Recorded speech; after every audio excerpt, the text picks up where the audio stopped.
Botad marketing yard ખાતે સહકારી મંડળીના મંત્રીઓને ટ્રેનિંગ આપવા માટે કેમ્પનું આયોજન થયું છે। ખાતર વિક્રેતાઓને માટે તાલીમ ફરજિયાત છે, ત્યારે બોટાદ ખેડૂત ભવન ખાતે નિષ્ણાંત અધિકારીઓ દ્વારા તાલીમ વર્ગનો પ્રારંભ કરવામાં આવ્યો છે।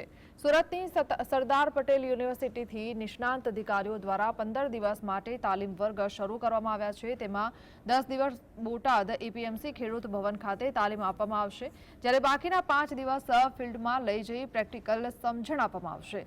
ખેડૂતોની આવક કઈ રીતે બમણી થાય તેમજ મંડળી કઈ રીતે મજબૂત બને તેવી તાલીમ અને માહિતી નિષ્ણાંતો દ્વારા આપવામાં આવી રહી છે।